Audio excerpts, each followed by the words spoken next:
CM Nitish Kumar ರಾಜೀನಾಮೆಯನ್ನು ನೀಡಿದ್ದಾರೆ. Bihar CM Nitish Kumar ರಾಜೀನಾಮೆಯನ್ನು ನೀಡಿರುವುದು ನಿಜಕ್ಕೂ ಕೂಡ ಇದು ಈ ಹೊತ್ತಿನ ಬಿಗ್ ಬ್ರೇಕಿಂಗ್ ಅಂತ ಹೇಳ್ಬೋದು. ರಾಜಕೀಯ ವಲಯದಲ್ಲಿ ನಿಜಕ್ಕೂ ಕೂಡ ನಾಟಕೀಯ ಬೆಳವಣಿಗೆ ನಡೆದಿದೆ. ಏನು ಒಂದು ಉತ್ತರ ಭಾರತದಲ್ಲಿ ಹೈಯೆಸ್ಟ್ ಆದಂತ ಒಂದು ಹೋಲ್ಡ್ ಅನ್ನ ಇಟ್ಕೊಂಡಿರ್ತಕ್ಕಂಥ ರಾಜಕೀಯ ಮುಖಂಡ ಏನು ಬಿಹಾರದ ಮುಖ್ಯಮಂತ್ರಿ ನಿತೀಶ್ ಕುಮಾರ್ ಈಗ ರಾಜೀನಾಮೆಯನ್ನ ನೀಡಿದ್ದಾರೆ. ಏನು ಡೆಪ್ಯೂಟಿ ಸಿಎಂ ಆಗಿರುವಂತಹ ತೇಜಸ್ವಿ ಅವರ ವಿರುದ್ಧ ಭ್ರಷ್ಟಾಚಾರ ಆರೋಪ ಕೇಳಿ ಬಂತು. ತೇಜಸ್ವಿ ತಲೆದಂಡಕ್ಕೆ ಏನು ಜೆಡಿಯು ಪಟ್ಟು ಹಿಡಿದಿತ್ತು. ತೇಜಸ್ವಿ ರಾಜೀನಾಮೆ ನೀಡಲು ಆರ್ಜೆಡಿ ನಕಾರ. ನಿತೀಶ್ ಸಿಎಂ ಏನು ಆದ ಸಂದರ್ಭದಲ್ಲಿ ಈಗ ಏನೋ ಒಂದು ಬಿಹಾರ ರಾಜ್ಯದಲ್ಲಿ ಒಂದು ರಾಜಕೀಯದಲ್ಲಿ ಒಂದು ದೊಡ್ಡ ಬೆಳವಣಿಗೆ ಅಂತ ಹೇಳ್ಬೋದು. ಅಂಡ್ ಉತ್ತರ ಭಾರತದ ಒಂದು ಏನೋ ಒಂದು ಪೊಲಿಟಿಕ್ಸ್ ಅಲ್ಲೂ ಕೂಡ ಒಂದು ದೊಡ್ಡ ಬೆಳವಣಿಗೆ ಅಂತ ಹೇಳ್ಬೋದು. ಯಾಕೆಂದ್ರೆ ನಿತೀಶ್ ಕುಮಾರ್ ಬಿಹಾರದಲ್ಲಿ ತಮ್ಮದೇ ಆದಂತಹ ಒಂದು ಛಾಪನ್ನ ಮೂಡಿಸಿದ್ರು. ಜೊತೆಗೆ ನಿತೀಶ್ ಜಿ ಅಂತ ಎಲ್ಲ ಒಂದು ದೇಶದ ರಾಜಕಾರಣಿಗಳು ಕೂಡ ಅವ್ರನ್ನ ಗೌರವದಿಂದ ಕಾಣುವಂತಹ ತುಂಬಾ ಕ್ಲೀನ್ ಇಮೇಜ್ ಇರುವಂತಹ ಒಂದು ರಾಜಕಾರಣಿ ನಿತೀಶ್ ಕುಮಾರ್ ಈಗ ಏನು ಬಿಹಾರದ ಏನು ತಮ್ಮ ಸಿಎಂ ಕುರ್ಚಿಗೆ ರಾಜೀನಾಮೆಯನ್ನ ನೀಡಿದ್ದಾರೆ. ತೇಜಸ್ವಿ ಯಾದವ್ ಅವರ ಮೇಲೆ ಬಂದಂತಹ ಭ್ರಷ್ಟಾಚಾರ ಆರೋಪ ಈಗ ಕ್ಲೀನ್ ಇಮೇಜ್ ಇರುವಂತಹ ನಿತೀಶ್ ಕುಮಾರ್ ಅವರ ಒಂದು ಏನೋ ತಲೆದಂಡದಲ್ಲಿ ಅಂತ್ಯವಾಗಿದೆ. ಬಿಹಾರದಲ್ಲಿ ಒಟ್ಟು ಇಷ್ಟು ದಿನವಿದ್ದಂತಹ ಮೈತ್ರಿ ಈಗ ಮುರಿದು ಬಿದ್ದಿದೆ. ರಾಜ್ಯಪಾಲರನ್ನ ಭೇಟಿಯಾದಂತಹ ನಿತೀಶ್ ಕುಮಾರ್ ತಮ್ಮ ರಾಜೀನಾಮೆ ಪತ್ರವನ್ನ ಸಲ್ಲಿಸಿದ್ದಾರೆ. ಕೇಂದ್ರದ ಈಗ ಏನೋ ಒಂದು ಈ ಒಂದು ರಾಜಕೀಯ ಒಂದು ಬೆಳವಣಿಗೆ ಬಿಜೆಪಿಗೆ ಒಂದು ಏನು ಸಹಕಾರಿ ಆಗಲಿದ್ಯಾ ಅಂತ. ಯಾಕೆ ಅಂದ್ರೆ ಉತ್ತರ ಭಾರತದಲ್ಲಿ ಬಿಹಾರದಲ್ಲಿ ಹೈಯೆಸ್ಟ್ ಏನು ಒಂದು ದೊಡ್ಡ ಮತದಾರರ ಲಿಸ್ಟ್ ಇದೆ, ಮತ್ತೆ ಹೆಚ್ಚು ಕಾನ್ಸ್ಟಿಟ್ಯೂಯೆನ್ಸಿಗಳಿದಾವೆ ಅಂತ ಒಂದು ರಾಜ್ಯವನ್ನ ಕಂಪ್ಲೀಟ್ ಹೋಲ್ಡ್ ಅಲ್ಲಿ ಏನು ನಿತೀಶ್ ಕುಮಾರ್ ಅವರ ಕೈಯಲ್ಲಿತ್ತು. ಸೊ ಈಗ ಏನು ಬೇರೆ ಎಲ್ಲ ಉತ್ತರ ಪ್ರದೇಶದಿಂದ ಹಿಡಿದು ಎಲ್ಲ ರಾಜ್ಯಗಳನ್ನ ಬಿಜೆಪಿ ಸ್ವೀಪ್ ಮಾಡಿಕೊಂಡು ಬಂದಿತ್ತು. ಆದರೆ ಏನು ಇಲ್ಲಿ ಮಾತ್ರ ಬಿಹಾರದಲ್ಲಿ ಮಾತ್ರ ಸಾಧ್ಯವಾಗಿರಲಿಲ್ಲ. ಈಗ ಅದು ಸಾಧ್ಯವಾಗತ್ತಾ, ಇದನ್ನ ಯಾವ ರೀತಿಯಾಗಿ ಬಿಜೆಪಿ ಉಪಯೋಗಿಸ್ಕೊಳ್ಳುತ್ತೆ ಅನ್ನೋದನ್ನು ಕೂಡ ನೋಡಬೇಕು. ಯಾಕೆಂದ್ರೆ ಬಿಹಾರದಲ್ಲಿ ನಿತೀಶ್ ಕುಮಾರ್ ಇರುವಂತಹ ಒಂದು ಪಾಪ್ಯುಲಾರಿಟಿ ಇನ್ಯಾವ ರಾಜಕಾರಣಿಗೂ ಕೂಡ ಇರಲಿಲ್ಲ. ಅಂತ ಒಂದು ರಾಜಕಾರಣವನ್ನ ಏನು ತುಂಬಾ ಜನಪರವಾದ ನಿಲುವುಗಳನ್ನ ನಿತೀಶ್ ಕುಮಾರ್ ಅವರು ಹೊಂದಿದ್ರು. ಈಗ ಕೇಂದ್ರದ ದಾಳಕ್ಕೆ ಇದು ವೇದಿಕೆಯಾಗತ್ತಾ ಬಿಹಾರದ ರಾಜಕಾರಣ ಅಂತ ನಾವು ನೋಡಬೇಕು. ಜೊತೆಗೆ ಈಗ ಏನು ಬಿಹಾರದ ಮುಂದಿನ ಮುಖ್ಯಮಂತ್ರಿ ಯಾರಾಗ್ತಾರೆ ಅಥವಾ ಸರ್ಕಾರವೇ ಉರುಳಿ ಬೀಳುತ್ತಾ, ಬಿದ್ದಂತಹ ಪಕ್ಷದಲ್ಲಿ ಏನಾಗುವಂತಹ ಸಾಧ್ಯತೆಗಳಿದಾವೆ. ನಿಜಕ್ಕೂ ಕೂಡ ತುಂಬಾ ಹಲವು ಬೆಳವಣಿಗೆಗಳು ಈಗ ಕೇವಲ ಕೆಲ ಗಂಟೆಗಳ ಹಿಂದೆ ಒಂದು ಚರ್ಚೆ ಇತ್ತು.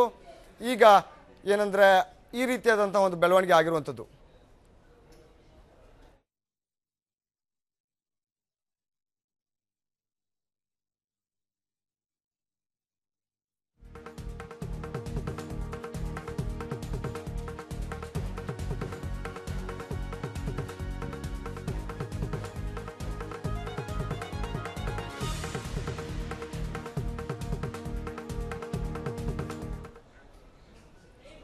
ಎಸ್, ಏನಂದ್ರೆ ಸಿಎಂ ನಿತೀಶ್ ಕುಮಾರ್ ಈಗ ರಾಜೀನಾಮೆಯನ್ನ ನೀಡಿದ್ದಾರೆ.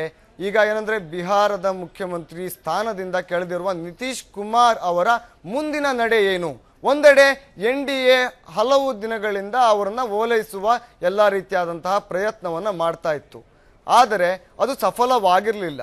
ಜೊತೆಗೆ ಬೇರೆ ಅಂಗಪಕ್ಷಗಳು ಕೂಡ ನಿತೀಶ್ ಕುಮಾರ್ ಅವರನ್ನ ಸೆಳೆಯುವಂತಹ ಒಂದು ಪ್ರಯತ್ನವನ್ನ ಮಾಡ್ತಾ ಇತ್ತು. ಬಟ್ ಆಗಿರಲಿಲ್ಲ. ಆದರೆ ಈಗ ಏನು ರಾಜೀನಾಮೆಯನ್ನು ನೀಡಿದ್ದಾರೆ, ಈಗ ನಿತೀಶ್ ಕುಮಾರ್ ಅವರ ಮುಂದಿನ ನಡೆ ಏನು ಅನ್ನೋದು ಕೂಡ ಏನು ಚರ್ಚೆಗೆ ಗ್ರಾಸವಾಗಿದೆ. ಯಾಕೆ ಅಂತಂದ್ರೆ ಒಂದು ರಾಜ್ಯದ ಮುಖ್ಯಮಂತ್ರಿ ಏನು ಹಿರಿಯ ರಾಜಕಾರಣಿ ತುಂಬಾ ಒಂದು ಟ್ಯಾಕ್ಟಿಕಲ್ ಆಗಿ ಒಂದು ಸ್ಟ್ರಾಟಜಿ ಇಟ್ಕೊಂಡೇ ಅವರು ಈ ಒಂದು ಏನು ರಾಜೀನಾಮೆಯನ್ನು ನೀಡಿರ್ತಾರೆ. ಹಾಗಾದ್ರೆ ಮುಂದಿನ ನಡೆ ಏನಿರ್ಬೋದು ನಿತೀಶ್ ಕುಮಾರ್ ಅವ್ರದ್ದು ಅನ್ನುವಂಥದ್ದು ಕೂಡ ಈಗಿರುವಂತಹ ಒಂದು ರಾಜಕೀಯ ವಲಯದ ಚರ್ಚೆ. ಮತ್ತು ಕೇಂದ್ರ ಕೂಡ ಈ ಒಂದು ಘಟನೆಯನ್ನ ಅಂದ್ರೆ ಈ ಒಂದು ಸನ್ನಿವೇಶವನ್ನ ಯಾವ ರೀತಿಯಾಗಿ ರಾಜಕೀಯವಾಗಿ ಬಳಸಿಕೊಳ್ಳಲಿದೆ ಅನ್ನೋಂಥದ್ದನ್ನು ಕೂಡ ನೋಡಬೇಕು.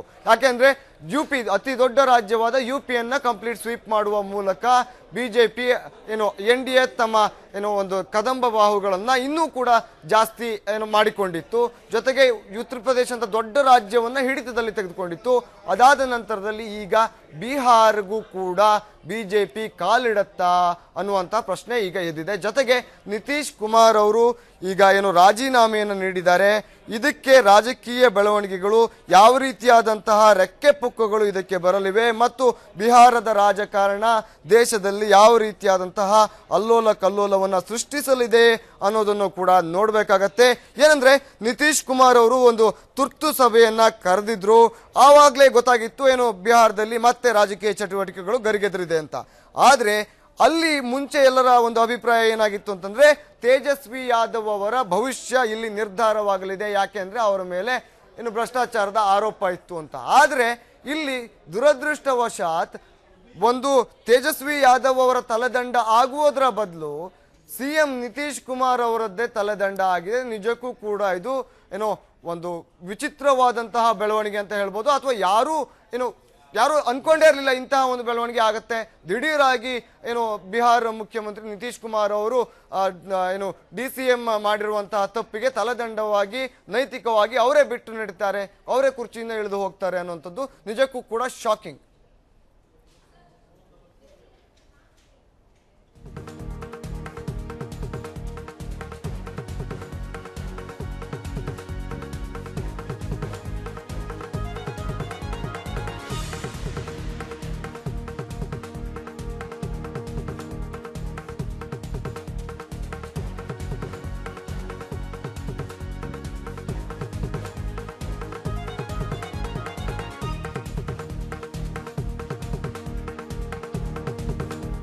ಏನು ನೇನು ನೈತಿಕವಾಗಿ ಹಿನ್ನೆಲೆಯನ್ನು ಇಟ್ಕೊಂಡು ಏನು ಬಿಹಾರದ ಮುಖ್ಯಮಂತ್ರಿ ನಿತೀಶ್ ಕುಮಾರ್ ರಾಜೀನಾಮೆಯನ್ನು ನೀಡಿದಾರಾ ಅಥವಾ ಬೇರೆ ಯಾವುದಾದರೂ ರೀತಿಯಾದಂತಹ ರಾಜಕೀಯ ನಡೆಗಳನ್ನ ಯೋಚಿಸಿ ಈ ಒಂದು ನಿರ್ಧಾರವನ್ನ ನಿತೀಶ್ ಕುಮಾರ್ ತೆಗೆದುಕೊಂಡಿದ್ದಾರಾ ಅನ್ನೋದನ್ನ ಗಮನಿಸಬೇಕಾಗತ್ತೆ. ಜೊತೆಗೆ NDAಗೆ ಇದರಿಂದ ಯಾವ ರೀತಿಯಾದಂತಹ ಲಾಭ ಅನ್ನೋದನ್ನು ಕೂಡ ನೋಡಬೇಕು. ಮತ್ತು ಕಾಂಗ್ರೆಸ್ ಈ ಒಂದು ಸಂದರ್ಭದಲ್ಲಿ ಇಂಡಿಯನ್ ನ್ಯಾಷನಲ್ ಕಾಂಗ್ರೆಸ್ ಈ ಒಂದು ಸಂದರ್ಭದಲ್ಲಿ ಯಾವ ರೀತಿಯಾದಂತಹ ಸ್ಟ್ರಾಟಜಿಗಳನ್ನ ಪ್ಲೇ ಮಾಡುತ್ತೆ, ನಿತೀಶ್ ಕುಮಾರ್ ಅವರನ್ನ ಯಾರ ತೆಕ್ಕೆಗೆ ತೆಗೆದುಕೊಳ್ಳುವಂತಹ ಒಂದು ಸ್ಟ್ರಾಟಜಿ ಈಗ ಆಗತ್ತೆ. ಅಂಡ್ ನಿತೀಶ್ ಕುಮಾರ್ ಯಾರ ಜೊತೆ ಮುಂದಿನ ಹೆಜ್ಜೆಯನ್ನು ಇಡಲಿದ್ದಾರೆ, ಇವೆಲ್ಲವೂ ಕೂಡ ಈಗ ತುಂಬಾ ಗಂಭೀರವಾದ ಚರ್ಚೆಗೆ ಗ್ರಾಸವಾಗಿದೆ. ಅಂಡ್ ಇಡೀ ದೇಶ ಕೂಡ ಈ ಒಂದು ನಿತೀಶ್ ಕುಮಾರ್ ಅವರ ಮುಂದಿನ ನಡೆಯ ಬಗ್ಗೆ ಕುತೂಹಲಕಾರಿಯಾಗಿ ನೋಡ್ತಾ ಇದ್ದಾರೆ.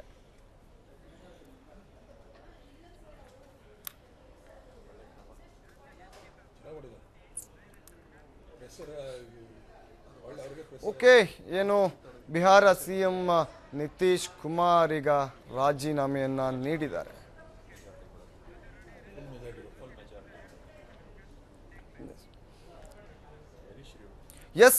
ಏನಂದ್ರೆ ಈ ರೀತಿಯಾದಂತಹ ಒಂದು ದಿಢೀರ್ ಬದಲಾವಣೆ ಈಗ ರಾಜಕೀಯದಲ್ಲಿ ಆಗಿದೆ. ಬಿಹಾರದ ರಾಜಕೀಯ ನಿಜಕ್ಕೂ ಕೂಡ ಅಕ್ಷರಶಃ ಅಲ್ಲೋಲ ಕಲ್ಲೋಲ ಆಗಿದೆ ಅಂದ್ರೆ ತಪ್ಪಾಗ್ಲಾರ್ದು. ಈ ಬಗ್ಗೆ ಹೆಚ್ಚಿನ ಮಾಹಿತಿಯನ್ನು ನೀಡೋದಕ್ಕೆ ನಮ್ಮ ಪ್ರತಿನಿಧಿ ಜ್ಯೋತಿ ನ್ಯೂಸ್ ಡೆಸ್ಕ್ ಇಂದ ನೇರ ಸಂಪರ್ಕದಲ್ಲಿದ್ದಾರೆ. ಜ್ಯೋತಿ, ಏನಾಗ್ತಾ ಇದೆ ಇಂತಹ ಒಂದು ಬದಲಾವಣೆ? ಯಾಕೆ ಅಂತಂದ್ರೆ ಬೆಳಗ್ಗೆ ಸಂಜೆ ತುರ್ತು ಸಭೆಯನ್ನ ನಿತೀಶ್ ಕುಮಾರ್ ಅವರು ಕರೆದ ಸಂದರ್ಭದಲ್ಲಿ ತೇಜಸ್ವಿ ಯಾದವ್ ಅವರ ತಲೆದಂಡವಾಗುವ ಸಾಧ್ಯತೆ ಅನ್ನುವಂತಹ ಒಂದು ವಿಷಯ ಇತ್ತು.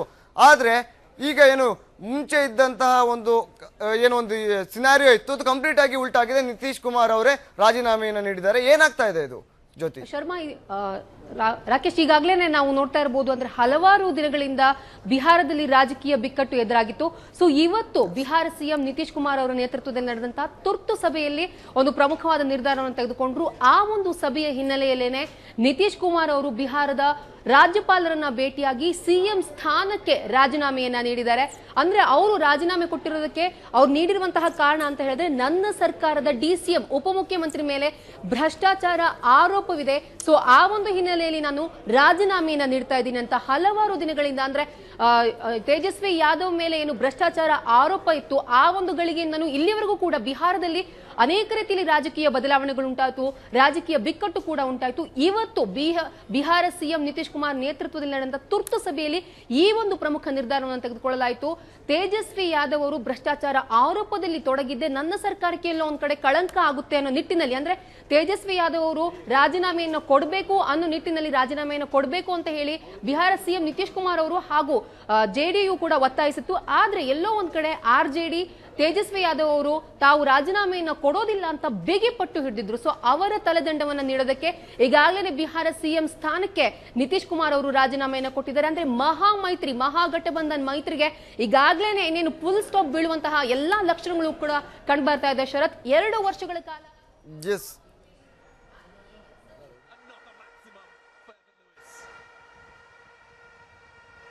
he hasn't had a good day. Mohammad Shami came on to bowl the third over.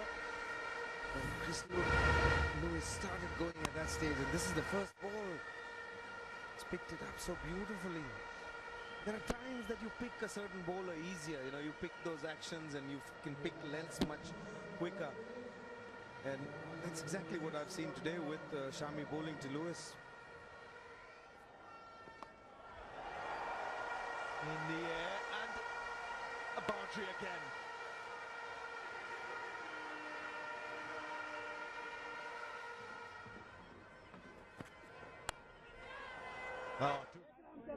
काम करने की कोशिश की और रेलवे यात्रा के दौरान हमने स्पॉट पर हर जिले में जो योजनाओं का क्रियान्वयन हो रहा है उसको हमने देखा, सभी जनप्रतिनिधियों के साथ चर्चा भी की, यानी जितना भी संभव है हमने वह काम करने की कोशिश की है। 20 महीना भी पूरा हो चुका, 1/3 जिसको कहते हैं। अब लेकिन इस बीच में जो चीजें उभरकर सामने आई, अब उस माहौल में मेरे लिए काम करना, नेतृत्व करना इस महागठबंधन का संभव नहीं है। हमने कोशिश भी की अपनी तरफ से, हमने कभी किसी का इस्तीफा नहीं मांगा। हमारी लालू जी से भी बातचीत होती रही है, तेजस्वी जी भी हमसे मिले, हमने यही कहा है कि जो भी आरोप लगे हैं उसके बारे में कुछ एक्सप्लेन कीजिए। जो कुछ भी हंसाने की कोशिश हो रही है या अन्य बातें कही जाती है वो अपने समर्थकों के लिए कही जाती है, वो अपनी जगह पर है, लेकिन आम जन के बीच में जो एक अवधारणा बन रही है उसको ठीक करने के लिए एक्सप्लेन करना बहुत जरूरी है। और यह बात मैंने कही, लेकिन अब वह भी नहीं हो रहा है और कुल मिलाकर माहौल ऐसा होता चला जा रहा है कि इसमें अब तो ऐसी परिस्थिति हो गई कि अब काम करना भी संभव नहीं हुआ, क्योंकि हम कुछ भी काम करें लेकिन परिचर्चा में एक ही बात है। और आज तक हमने इन बिंदुओं पर जो अपना रुख रखा है उससे अलग हम रुख नहीं रख सकते। हमने अपनी तरफ से गठबंधन धर्म का पूरा पालन करने की कोशिश की, और जब पूरे माहौल को हमने देखा है और उसके बाद मुझको लगा कि मेरे जैसे व्यक्ति के लिए ये हमारे अंतरात्मा की आवाज है। हमने कई बार सोचा, अनेक दिनों से यह बात मेरे मन में चल रही थी, कोई रास्ता निकल जाए।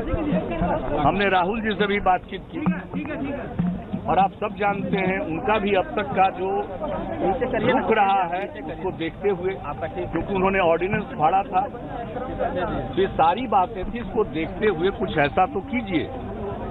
बिहार में भी जो कांग्रेस के लोग हैं, अध्यक्ष हैं, उनसे भी हमने कहा कि भाई कुछ ऐसा कीजिए जिससे सबको एक रास्ता मिले, लेकिन मुझको ऐसा नहीं लग रहा था कि एक बिला वजह का यह बात कि संवादहीनता है, मिल लेंगे समस्या का हल हो जाएगा, ऐसी कोई बात नहीं। हमारी लालू जी के साथ, आरजेडी के साथ कोई संवादहीनता नहीं। हमने अपनी बात कह दी थी, अब उस पर उनको गौर करना था। अब वहाँ की अपेक्षा होती है कि साहब हम संकट में तो मेरी रक्षा करो। यह कोई संकट नहीं है, यह अपने आप लाया गया संकट, इसको संकट नहीं कहते। आखिरकार आरोप लगा तो उसका उत्तर देना चाहिए प्रॉपर। वस्तुस्थिति को स्पष्ट करना चाहिए। अगर उसको स्पष्ट कर देते तो हम लोगों को भी एक आधार मिलता, लेकिन हमने इतने दिनों तक इंतजार किया और ऐसा लग गया कि भाई वो कुछ कहने की स्थिति में नहीं है, कहना नहीं चाहते हैं। तो ऐसी स्थिति में मैं अब जवाब तो नहीं दे सकता, और जिस सरकार का नेतृत्व कर रहा हूं उस सरकार के अंदर के व्यक्ति के बारे में कुछ बातें कही जाती है, हम कुछ कहने की स्थिति में नहीं हैं। वैसी स्थिति में इस प्रकार की सरकार को चलाने का कोई मेरे सामने कोई आधार नहीं, इसलिए हमने समझा कि चलिए और कुछ नहीं। अब ऐसी स्थिति आई, जब तक चला सकते थे चला दिया। अब मेरे ये स्वभाव और काम करने के तरीकों के अनुरूप नहीं है, और हमने सब लोगों से अपनी बात कही है। ऐसा नहीं है कि कोई जीती हुई बात है, और जिस तरह से आप समझ लीजिए देश की राजनीति चल रही है, मैंने कौन सा प्रयत्न नहीं किया कि एकता हो, और इसके लिए प्रयास किया। अब आप ही सोचिए, नोटबंदी का मसला आया, हमने नोटबंदी का समर्थन किया, मेरे ऊपर न जाने क्या क्या आरोप लग गए कई दलों की तरफ से। और आप भी जानते हैं कि जब हम नोटबंदी का समर्थन कर रहे थे तो हमने साफ साफ कहा कि बेनामी संपत्ति पर हिट कीजिए, तो हम कैसे पीछे जा सकते। लेकिन हमने जो जनहित में था और लोगों को नोटबंदी का अच्छा प्रभाव दिख रहा था, खासकर आम लोगों में, गरीबों में, और हमने साफ साफ कहा बेनामी संपत्ति पर हिट करिए। हम हमेशा गांधी जी को कोट करते हैं, गांधी जी ने हमेशा कहा कि इस धरती पर लोगों की जरूरत की पूर्ति होगी लेकिन लालच की नहीं, नीड की पूर्ति होगी लेकिन ग्रीड की पूर्ति नहीं हो सकती। मैं इसका उल्लेख करता रहा हूं। मैं तो हमेशा कहता रहा हूं कि भाई ये धन संपत्ति अर्जित करना गलत तरीके से, आखिर ये क्या प्रवृत्ति है। और हम बार बार कहते रहे अपने भाषणों में कि कफन में कोई जेब नहीं होता, जो भी है यही रहेगा। तो हम इस तरह की बात करते रहे हैं, मेरा रास्ता ये रहा है। अब ऐसी परिस्थिति में आप समझ सकते हैं। और जहां तक बात होती है भाई गठबंधन और विपक्षी एकता, तो हम तो विपक्षी एकता के पक्ष पर रहे हैं, लेकिन किस प्रकार की विपक्षी एकता? विपक्षी एकता का कोई एजेंडा होना चाहिए, मैं तो समझ रहा हूं। और एक पार्टी के नाते, एक व्यक्ति के नाते अगर हम लोगों की सोच है, क्या हम अपने सोच को प्रकट नहीं कर सकते? चाहे नोटबंदी का प्रश्न हो या कोई भी प्रश्न हो। अभी राष्ट्रपति महोदय के चुनाव के सवाल पर हमने स्पष्ट तौर पर कहा कि भाई हमारे बिहार के गवर्नर रहे, बिहार के लिए गौरव की बात है, वो राष्ट्रपति बनने जा रहे हैं। इतना अच्छा काम किया तो हम लोगों ने तय किया कि उनको हम समर्थन देंगे। इस बात को लेकर न जाने मेरे ऊपर क्या क्या आरोप लगाए गए, मैं इन सब चीजों को झेलता रहा हूं। लेकिन अब ऐसी परिस्थिति में जब ये वातावरण बन गया हो तो हमारी क्या भूमिका है, हम क्या कर सकते हैं मदद? इसलिए मुझको कुल मिलाकर ऐसा लगा कि एक सोच का दायरा भी अलग है, न कोई अपना डिस्कोर्स है, न कोई अपना एजेंडा है, सिर्फ रिएक्टिव एजेंडा से कोई काम चलने वाला नहीं है। उसके लिए कुछ बात होनी चाहिए थी, लेकिन उस पर कोई चर्चा नहीं हुई इतने दिनों तक। हमने अपनी तरफ से पूरा प्रयास किया है, और उसके बाद अंततोगत्वा जिस बिहार में काम कर रहे हैं उस बिहार की ऐसी स्थिति हो जाए जहाँ के जनमत में आज और कोई बात की चर्चा हो ही नहीं रही है। ऐसी परिस्थिति में अगर हम अपनी तरफ से अब तक की जो हमारी सोच है उसके अनुरूप अगर हम अपना स्टैंड नहीं लेंगे तो फिर यह उचित नहीं होगा। तो इसलिए हमने अपने अंतरात्मा की आवाज पर पूरी चीज को देखते हुए हमने समझा कि अब मेरे जैसे व्यक्ति के लिए इस सरकार का चलाना संभव नहीं है। इसलिए हमने यह तय किया कि भाई हम किसी के खिलाफ हम कोई विवाद नहीं पैदा करना चाहते। अब चारों तरफ चर्चा हो रही थी, नहीं देगा इस्तीफा, डिसमिस करेंगे, इसका कोई मतलब नहीं। हम उस तरह की राजनीति करते ही नहीं है। हम कोई प्रकार के विवाद की राजनीति नहीं करते। हमने देख लिया कि अगर कोई अब रास्ता नहीं है तो खुद ही नमस्कार करो, खुद ही वो जगह त्यागो। हमने वो जगह त्याग दिया है और जो मेरा विचार है और अब तक का जो हमारा काम करने का तौर तरीका, हम उस पर अब तक काम करते रहे और जब मुझको दिख गया कि अब उस आधार पर और उस तौर तरीके से आप काम नहीं कर सकते हैं तो हमने मुनासिब समझा अपने आप को अलग कर दिया। इसलिए आज हमने अपने आप को अलग कर लिया है और आज तो यही है। राज्यपाल महोदय ने मेरे त्याग पत्र को स्वीकार किया है क्योंकि हमने इस्तीफा दे ही दिया है और जब तक कोई व्यवस्था नहीं होती है तब तक काम करते रहने को कहा है। यह तो एक औपचारिक चीज है और यह एक रूटीन चीज है और यह तो वहाँ से ही कहा जाएगा। और जहाँ तक सवाल है आगे क्या होगा, कब होगा, कैसा होगा, यह सब तो आगे पर छोड़ दीजिए। आज का चैप्टर यही। Sir, are you in talks with other party? Sir, are you in talks? क्या वो विधानसभा चलेगा? आप वो तो आपको विधानसभा की अध्यक्ष ही बता पाएंगे। जिस सरकार ने मंत्रिपरिषद ने विधानसभा आहूत की और उस मंत्रिपरिषद ने ही त्याग पत्र दिया है तो इन सब चीजों के लिए बने बनाए नियम है, इसलिए उन नियमों के आधार पर सब संचालन होता है। जो भी नई सरकार बनेगी वो आगे का काम करेगी। लेकिन आज तो वर्तमान जो सरकार है जिसका मैं नेतृत्व कर रहा था, मुझको ये प्रतीत हो गया कि अब इसके आगे काम करना संभव नहीं है क्योंकि मेरा कमिटमेंट बिहार के प्रति, बिहार के लोगों के प्रति है।